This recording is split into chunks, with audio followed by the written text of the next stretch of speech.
आखिर बिल्लो और नन्हा बतख झील किनारे पहुंच गए। देखो, वो रहा तालाब।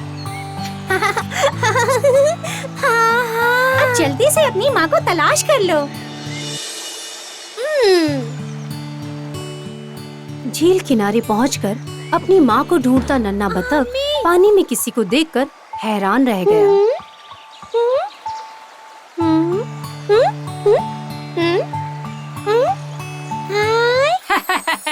नन्हा बत्तख डर गया। डरो मत, वो तुम्हारी ही परछाई है। परछाई? हाँ, तुम्हें अपनी ही शक्ल पानी में दिखाई दे रही है। देखो। हाँ?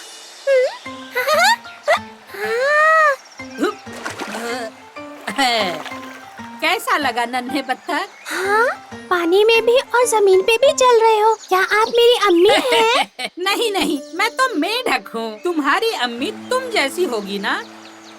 देखो, चोंच, पर, चपटे पाँव, खूबसूरत आँखें, लेकिन बस दिखने में तुमसे बड़ी होगी।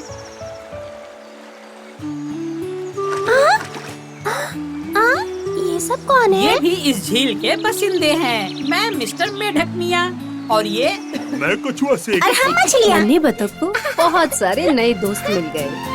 उछलते कूदते बहते झील में टोली भर भर आए, टोली भर भर आए। झील में लहराती आई रंग बिरंगी मछली, छोटी बड़ी मछली। कमल के पत्ते पर तशरीफ फरमाता मौसीकी करता मैं। सादा मेंढक भाईजान, सादा मेंढक भाईजान।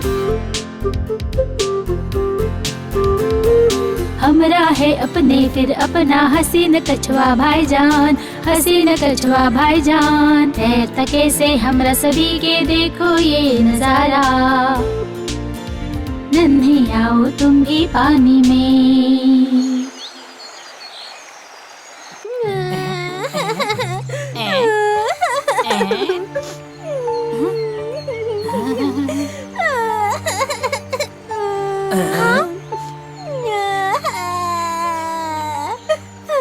झील के सभी दोस्त मिलकर नन्हे बतख की रोने और उदासी की वजह पूछने लगे। अरे नन्हे बत्तख, तुम क्यों रो रहे हो?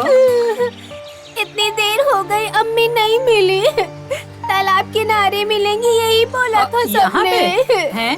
नन्हे बत्तख, तुम रो मत, हम कोई तरकीब निकालते हैं। तुम में से किसी ने इसकी अम्मी को देखा है? नहीं तो हमने तो नहीं देखा।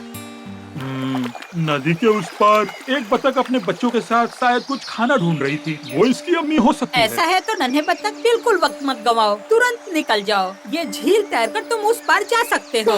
नहीं, मुझे खौफ लगता है, मैं डूब जाऊंगा। मेरा मतलब है, हर किसी में अपनी अपनी खासियत होती है। जैसे तुम जमीन पर चलते हो, वैसे तुम पानी में भी तैर सकते हो। नहीं, मैं नहीं आऊंगा। नन्हे बत्तख, देखो, तुम्हारी अम्मी के पास पहुंचने के लिए तुम्हें तैरना ही होगा।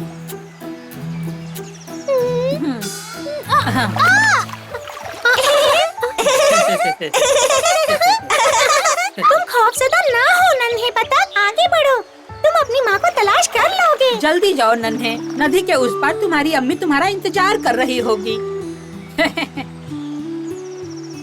तो इस तरह नन्हा बतख तैरना भी सीख गया और झील को तैरकर उस पार जाने लगा।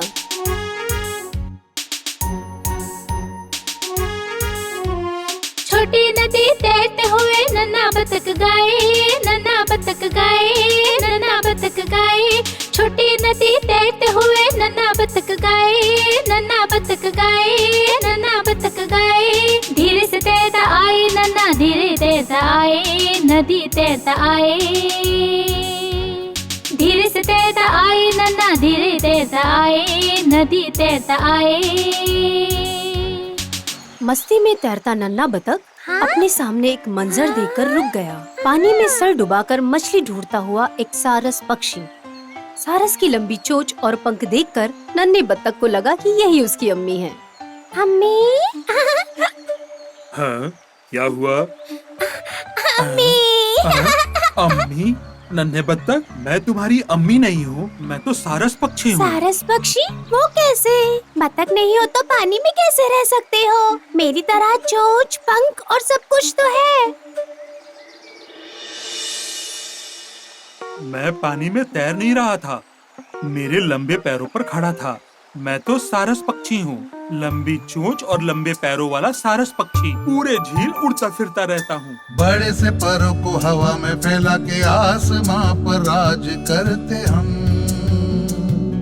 सारस कौवा कोयल तोता हर परिंदा खास है होता। रंग बिरंगे देखे नजारे देश विदेश उड़ान भरते हम। इस नीले नीले आसमां के नीचे कई रंगों वाले परिंदे हैं हम। नीले नीले आसमां के नीचे कई रंगों वाले परिंदे हैं हम। कई रंगों वाले परिंदे हैं हम।